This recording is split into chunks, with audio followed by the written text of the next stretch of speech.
بسم اللہ الرحمن الرحیم۔ امریکی عدالت کا تاریخ ساز فیصلہ۔ جو دباؤ میں آ کر اگر فیصلے بدل دیں وہ عدالتیں نہیں، بادبانی کشتیاں ہوتی ہیں جن کی منزلوں کا تعین ملاح نہیں ہوائیں کرتی ہیں۔ کارلافی نکر ایک طوائف کے یہاں پیدا ہوئی۔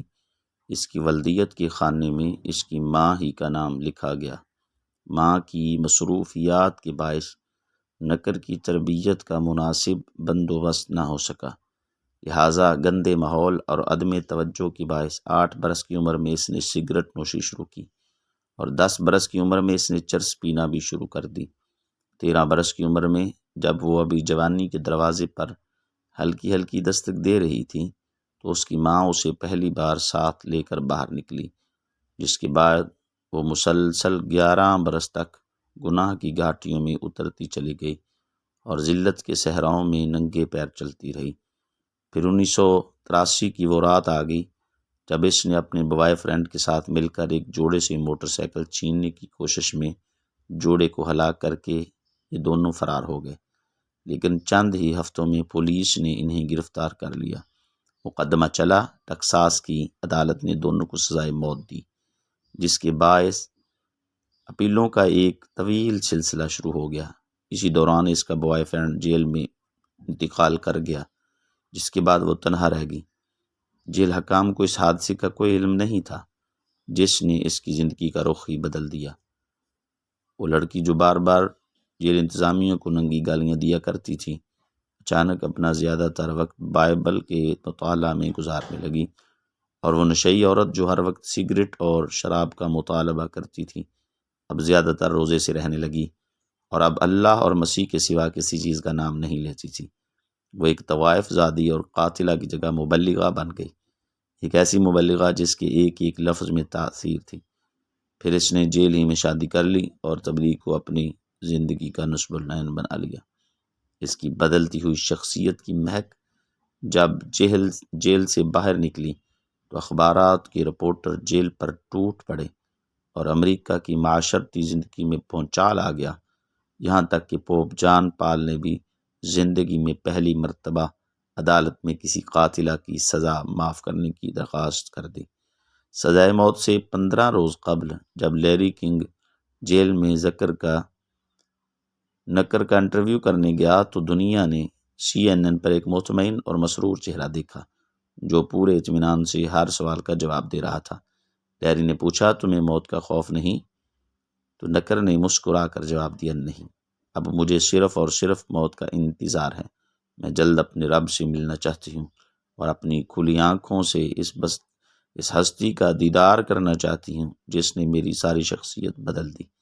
انٹرویو نشر ہونے کے دوسرے روز پورے امریکہ نے کہا، نہیں، یہ وہ نکر نہیں جس نے 2 معصوم شہریوں کو قتل کیا تھا، یہ تو ایک فرشتہ ہے جو صدیوں بعد پیدا ہوتا ہے۔ فرشتوں کو سزائے موت دینا انصاف نہیں، ظلم ہے۔ رحم کی appeal Texas board of pardon and parole کے سامنے پیش ہوئی۔ 18 رکنی بورڈ نے کیس سننے کی تاریخ دی۔ 2 ممبروں نے چھٹی کی درخواست دے دی۔ 16 ممبران نے سزائے موت معاف کرنے سے انکار کر دیا۔ بورڈ کا فیصلہ سن کر عوام سڑکوں پر آ گئے اور نکر کی درخواست لے کر ٹیکساس کے گورنر جارج بش کے پاس پہنچ گئے۔ امریکہ کے معزز ترین پادری جیسی جیکسن نے بھی نکر کی حمایت کر دی۔ گورنر نے درخواست سنی، جیسی جیکسن اور ہجوم سے اظہار ہمدردی کیا، آخر میں یہ کہہ کر معذرت کر لی، مجھے قانون پر عمل درآمد کرانے کے لیے گورنر بنایا گیا ہے، مجرموں کو معاف کرنے کے لیے نہیں۔ اگر یہ جرم فرشتے سے بھی سرزد ہوتا تو میں اسے بھی معاف نہ کرتا۔ موت سے 2 روز قبل جب نکر کی رحمت کی اپیل سپریم کورٹ پہنچی تو چیف جسٹس نے یہ فکر لکھ کر درخواست واپس کر دی کہ اگر آج پوری دنیا کہے کہ یہ عورت کارلافی نکر نہیں، ایک مقدس ہستی ہے، تو بھی امریکن قانون میں اس کے لیے کوئی ریلیف نہیں، کیونکہ جس عورت نے قتل کرتے ہوئے 2 بے گناہ شہریوں کو کوئی رعایت نہیں دی، اسے دنیا کا کوئی منصف رعایت نہیں دے سکتا۔ ہم خدا سے پہلے ان 2 لاشوں کا جواب دہ ہیں جنہیں اس عورت نے ناحق قتل کیا۔ 3 فروری 1958 کی صبح ہونے 6 بجے ٹیکساس کی ایک جیل میں 38 سالہ کارلا فی نکر کو زہریلا انجیکشن لگا کر سزائے موت دے دی گئی۔ 4 فروری کو جب CNN سے کارلائے نکر کی موت کی خبر نشر ہوئی، میں نے اپنے ضمیر سے پوچھا کہ یہ کیا معجزہ ہے جو امریکہ جیسے سڑے ہوئے بیمار معاشرے کو زندہ رکھا ہوئے ہے۔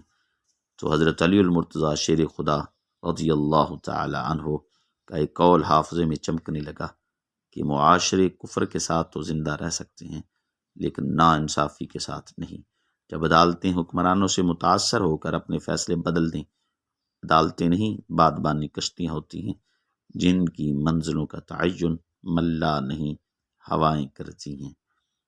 اس پیغام کو دوسرے تک پہنچائیے، شاید کہ اللہ کسی کی زندگی آپ کے ذریعے بدل دے۔